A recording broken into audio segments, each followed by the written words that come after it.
அனைவருக்கும் வணக்கம். நாம சாப்பிடுற சாப்பாடு உடல்ல போய் எளிமையா செரிமானமாகி, அப்புறம் அது சக்தியாக மாறும். மீதி இருக்க கழிவுகள் எல்லாம் வெளியேறிவிடும்.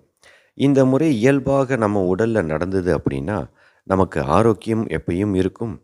நம்ம மனமும் மகிழ்ச்சியாக இருக்கும். தேவையில்லாத பொருளாதார விரயங்களும் நமக்கு ஏற்படாது. ஆனா, இது நமக்கு குழப்பத்தை ஏற்படுத்துவது போல, அதாவது கஷ்டத்தை ஏற்படுத்துவது போல ஏற்பட்டால் என்னது குழப்பம், கஷ்டம்? ஆமாங்க. நாம மனசுக்கு புடிச்ச மாதிரி உணவு சாப்பிடுறோம். ஆனா, அந்த உணவு உடலுக்கு ஆரோக்கியத்த தருமா? அப்படிங்கிறத நம்ம யோசிக்கிறோமா? இல்ல. மனசுக்கு புடிச்சிருக்கு. காரணம், நாம மனதிற்கு அடிமையாயிட்டோம். மனம் ருசிக்கு அடிமையாயிருச்சு. அதனால மனம் விரும்பக்கூடிய உணவாக உட்கொள்கிறோம். பரவாயில்ல. அப்படி சாப்பிட்டாலும் பரவாயில்ல. ஆனா, சாப்பிடக்கூடிய உணவு உடலுக்கும் ஆரோக்கியத்தை தரக்கூடியதாக இருக்கணும் அல்லவா? சரி, தண்ணிக்குள்ள மீன் வாழும். ஆனா, ஆசிட்ல மீன் வாழுமா? வாழாதுல்ல.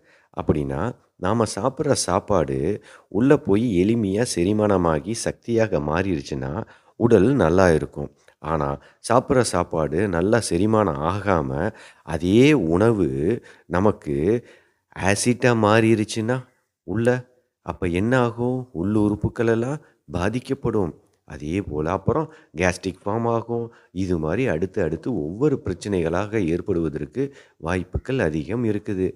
இத நான் சொல்லவே தேவையில்ல. இன்னைக்கு பெரும்பாலானவர்கள் அதிகமாக இது மாதிரியான முறைகள்ல அனுபவப்பட்டு கொண்டிருக்கிறதை அவர்களுக்கே தெரியும். அப்படி இருக்கும்போது, இதற்காக மருந்து நாடி ஏன் செல்லணும்? அப்ப உணவையே நம்ம மருந்தா மாத்திக்கலாம்ல. நம்ம உடம்பு ஆசிட் பாடியா இருக்கணுமா? இல்ல அல்கலின் பாடியா இருக்கணுமா? அப்படிங்கிறத நம்ம உண்ணக்கூடிய உணவு தானுங்க தீர்மானிக்கிறது.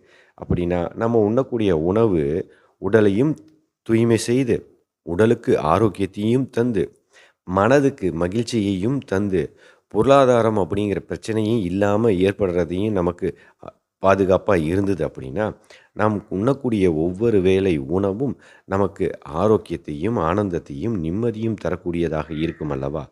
ஆமாம். அப்படிப்பட்ட உணவைத்தான் நாம் உணவை மருந்தாக உண்ணப் போகிறோம். நம் உடல் ஆசிட் பாடியாக இருக்கக்கூடாது. அல்கலின் பாடியாக இருக்கணும். அப்படியென்றால் எந்த உணவு எடுக்கணும்? எப்ப எடுக்கணும்? எப்படி எடுக்கணும்?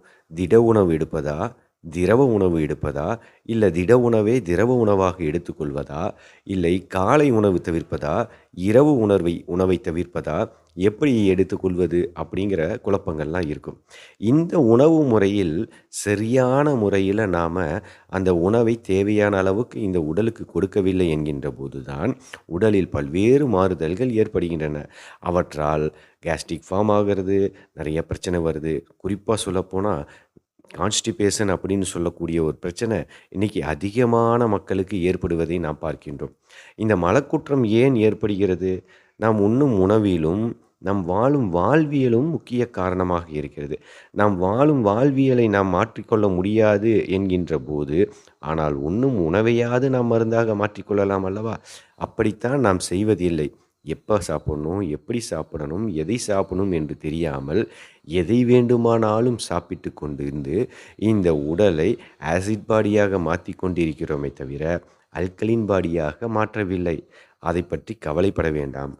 உணவை மருந்தாக உட்கொள்ளலாம். எளிமையாக அந்த உணவு மனம் விரும்பக்கூடிய உணவாகவும் இருக்க வேண்டும். உடலுக்கு ஆரோக்கியத்தை தரக்கூடிய உணவாகவும் இருக்க வேண்டும். அப்படிப்பட்ட உணவை நாம் எடுத்துக்கொள்ளும்போது, உடலும், மனமும் ஆரோக்கியமாகிவிடும். இதுவே யோக முறையாக உங்கள் வாழ்வாக அமைந்துவிடும். உணவு மருந்தாகி விடுகிறது. நீங்கள் இதுபோல் உட்கொள்ளக்கூடிய வாழ்வியல் உங்களுக்கு யோகமாக மாறிவிடுகிறது. ஆகா! ஒவ்வொரு வேளை உணவுமே உங்களுக்கு யோகமாக மாறிவிட்டால், நீங்களும் ஒரு யோகியாக மாறிவிடுவீர்கள். ஏனென்றால், அப்பொழுது உங்கள் உடல் அல்கலின் பாடியாக மாறிவிடும். மனமும் ஆரோக்கியமாகிவிடும். உடலும் ஆரோக்கியமாகிவிடும். இவற்றை அனுபவ முறையில் அனுபவித்து, அவற்றை பலருக்கும் கொடுத்து, பல்வேறு விதமான ஆச்சரியமான வாழ்க்கையில் உடலாலும், மனதாலும் ஆரோக்கியத்தை அடைந்த எத்தனையோ பேர் வாழ்வியலின் அனுபவத்தை கொடுப்பதற்கு இன்னைக்கு அனுபவித்துக் கொண்டிருக்கிறார்கள்.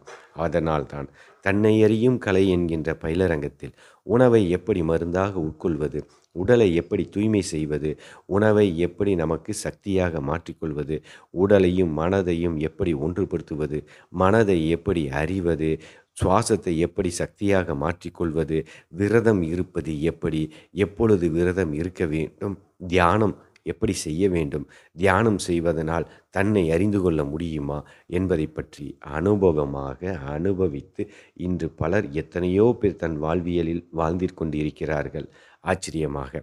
அதேபோல் நமது தன்னை அறியும் கலை பயிலரங்கத்தில் இந்த வருகிற பிப்ரவரி மாதம் 3ஆம் தேதியிலிருந்து நமது பயிலரங்கம் ஆரம்பமாகி இருக்கின்றது.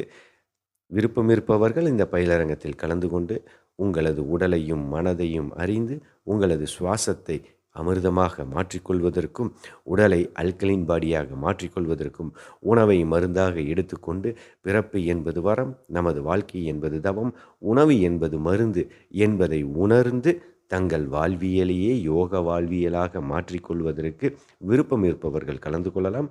அதற்கான விவரங்கள் நீங்கள் பார்த்து கொண்டிருக்கக்கூடிய அந்த காணொளி பகுதியிலே கொடுக்கப்பட்டிருக்கிறது. அவற்றில் தொடர்பு கொண்டு அதற்கான விவரங்களை பெற்றுக்கொள்ளலாம். நன்றி.